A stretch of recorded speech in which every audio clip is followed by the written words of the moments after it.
मांगलिक बहू से नफरत।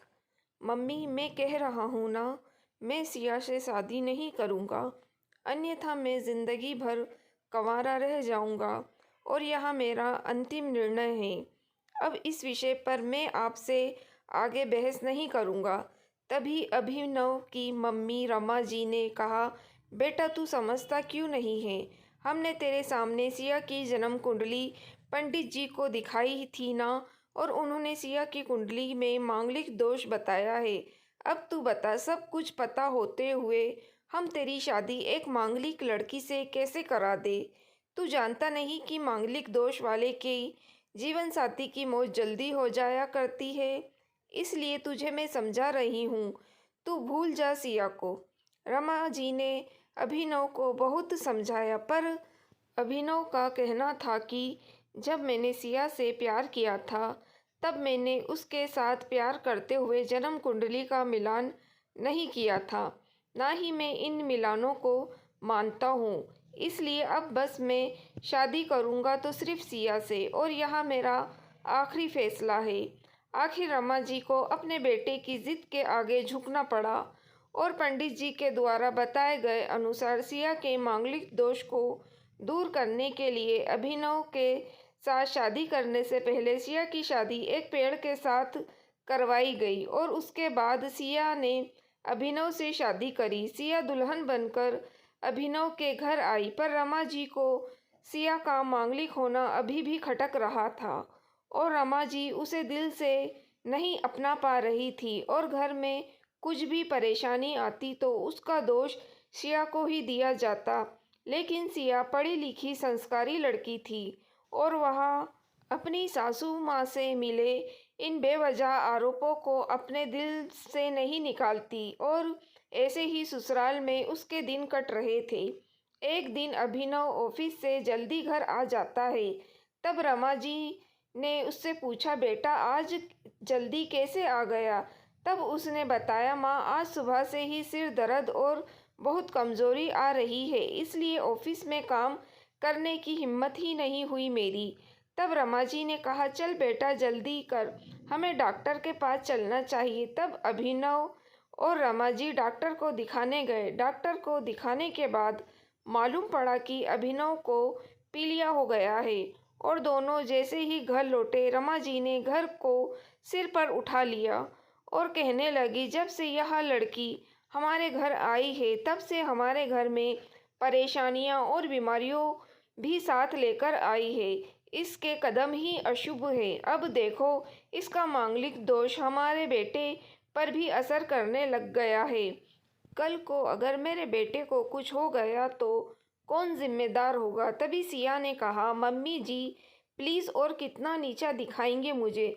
आज तक मैं चुप रही क्योंकि पापा ने यही सिखाया था कि बड़ों के आगे ससुराल में जवाब मत देना, पर आज तो आपने हद ही कर दी है। अगर मैं आज नहीं बोली तो ज़िंदगी भर खुद को माफ़ नहीं कर पाऊंगी। मम्मी जी, अगर आप पंडित जी पर भरोसा नहीं करती तो उनके कहे अनुसार आपने सारी मांगलिक दोष निवारण की विधि क्यों करवाई?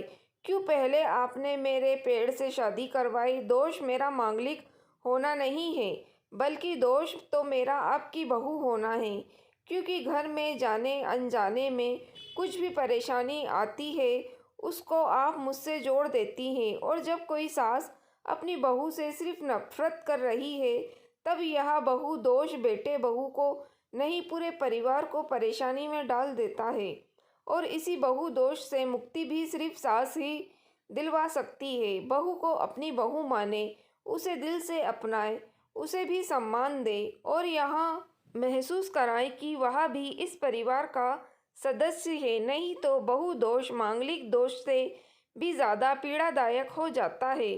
सिया की कही हुई बातें रमा जी के दिल को झकझोर रही थी और उन्हें मन ही मन पश्चाताप भी हो रहा था। उस समय उन्होंने सिया को कुछ भी नहीं कहा। थोड़े दिन बाद अभिनव बिल्कुल ठीक हो गया और ऑफिस जाने लगा, और 1 महीने बाद अभिनव की सैलरी भी बढ़ गई। तब उसने घर आकर उसका श्रेय श्रेया को दिया तो रमा जी बोली, हाँ सही है बेटा, तू तो सारा श्रेय बहू को ही देगा। तेरी माँ का आशीर्वाद भी तो तेरी प्रगति की पीछे रहता है। तेरे साथ तू तो मुझे शेर देना भूल ही गया। तब अभिनव ने कहा, माँ, इस बार शिया का मांगलिक दोष मुझे पर और ना ही मेरी तरक्की पर लगा। और माँ, जब हम बुरी परेशानियों का श्रेय श्रेया को देते हैं तो अच्छे कामों का श्रेय भी तो सिया को ही देना चाहिए। तो इसलिए आज का सारा श्रेय सिया को है, अभिनव ने हंसते हुए कहा। तब सिया बोली, अभिनव, तो क्या तुम भी मुझे ऐसे समझते हो? तब अभिनव ने कहा, नहीं सिया, बिल्कुल नहीं, बल्कि मैं तो माँ को यह समझाना चाह रहा हूँ कि सुख दुख हमारे जीवन का हिस्सा है और कभी जीवन में खुशियाँ आती हैं तो कभी गम भी आते हैं। इसके लिए हमें परिवार के सदस्य या बहू को दोष देना उचित नहीं है। तभी रमा जी बोली, बेटा, सही कह रहा है तू, और तेरी तरक्की ही बहुत है। मुझे इस झूठे दोषों से बाहर निकालने के लिए आज से यह कसम लेती हूँ कि आज के बाद में शिया को किसी भी बात का दोष नहीं दूंगी। यह सुनकर सिया आज बहुत खुश थी, क्योंकि आज उसको उसकी सास ने मांगलिक दोष के साथ साथ बहु दोषों से भी मुक्ति दे दी थी। दोस्तों, अगर आपको कहानी पसंद आई हो तो प्लीज़ आप मेरे चैनल वॉइस ऑफ नीलोफर को सब्सक्राइब ज़रूर कीजिएगा और मेरी वीडियो को लाइक और शेयर भी ज़रूर कीजिएगा। Thank you for watching.